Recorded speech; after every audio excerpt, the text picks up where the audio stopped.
it's Nina. Thanks so much for joining me today.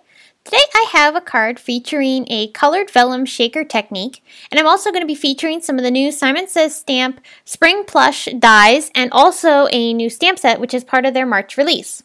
So let's get started and check out the card. So here I've got the Plush Springtime Chick die set. This is a really cute die set that has all of the things you need to be able to create a cute little chick, and you could turn this into a plush. It's meant to be used with felt, but you can use it with other things as I'm going to be showing you here today. The die comes on a nice magnetic sheet that lets you be able to keep your dies nice and organized, and they're also pre-cut so you don't have to trim them apart with your little die snips. So I'm going to be starting off by die cutting my little chick here from some vellum. I'm going to be running this through my Big Shot machine. I'm going to be die cutting one piece, and then as you see when we pull it out, it die cuts the vellum perfectly and also gives you all the little holes that you'll need to be able to sew the pieces together, especially if you were using this with felt or something like that.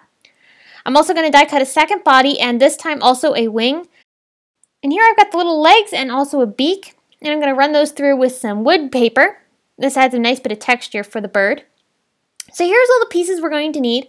The die does end up cutting out 2 eyes, but I only ended up using 1 for this project.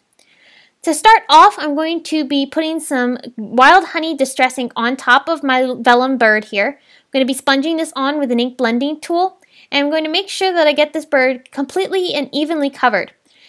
Now be careful when you're doing your ink blending because you can easily get fingerprints on these little birds. So I'm just being careful to grab it along the very edges and then quickly touch those spots up before I go and heat set this. I'm going to dry this because that'll make sure that the ink sets into the paper and it'll be perfectly dry and won't smear or lift off once you've got it heat set. Once I've got my papers colored with the ink, I'm going to go ahead and start sewing them together. I've got a needle here and I've threaded it with some baker's twine. This is some yellow and white baker's twine from American Crafts. I'm going to start sewing these 2 pieces together. And I'm going to start off by pulling the thread up through the back side of the bird, pulling it all the way through, and then I'm going to go ahead and push it down through the next hole. Now we want to make sure that we go through each and every one of these holes because we want to make sure that it's completely closed up so none of our shaker elements will fall out. If you weren't making a shaker, you could easily skip spaces and let that be, but we're going to do a back stitch so that way we can make sure that we have all of those spaces completely filled and closed so that way nothing ends up falling out. So I'm going to quickly go ahead and sew all of these pieces together. I'm going to go all the way around and make sure that I get all the holes filled. And then when I finish off, I'm going to stop before I get to the very end, and I'm going to be able to fill this with my little sequins. As you can see here, I've got a nice little opening for me to be able to put some sequins in. So I've got some Pretty Pink Posh, iridescent hearts, some sunshine glow, and some lemon meringue. And I'm going to be making a little bit of a custom mix here. I'm doing this on some paper so that way I can control what colors I've got and how many I'm putting in there. But if you wanted to go ahead and start putting them into the bird right away without mixing them onto some paper first, feel free to do so. So I'm just going to mix these together and get them to the combination that I like. And then once I have it all ready to go, I'm going to make a funnel out of my paper. I'm just going to fold the very end. And I'm going to go ahead and open up my little bird and fill that up with the little sequins. Once I have that all filled, I'm going to go ahead and sew the rest of my bird together. You can see those sequins inside. It adds a really nice bit of texture and some fun shine to your vellum shaker element, which is really, really fun. And like I said, I'm just going to go ahead and sew all of this back together. I'm going to go ahead and do that same back stitch that I did around the first part of the bird to finish this off. And then once I do that, I'm going to go ahead and tie that into a little overhand knot. Make sure that's nice and tight. You could also put some glue on this to make sure it doesn't unravel, but I felt it was tight enough that it wasn't going to fall apart, so I'm just going to go ahead and leave it as is. Now for the little wing, I'm going to do the same exact thing, except this time I'm only doing 1 layer. I'm not doing 2 layers like I did for the body. This is just going to be 1 wing. I'm going to go ahead and run that back stitch all the way around, and then I'll go ahead and tie an overhand knot to close that one up as well. So I've got some cool tack clear foam tape. This is really, really great foam tape because it works well on vellum. You're not going to be able to see this like you would regular white foam tape or any black foam tape or anything like that. This is completely clear, so it allows you to be able to pop your vellum up off your paper and not being able to see that adhesive. So there you go. We've got our little bird partly built. He looks so cute already. Now I'm going to set that aside for a minute while I go ahead and work on the background of my scene. I'm going to be creating a little scene with this guy.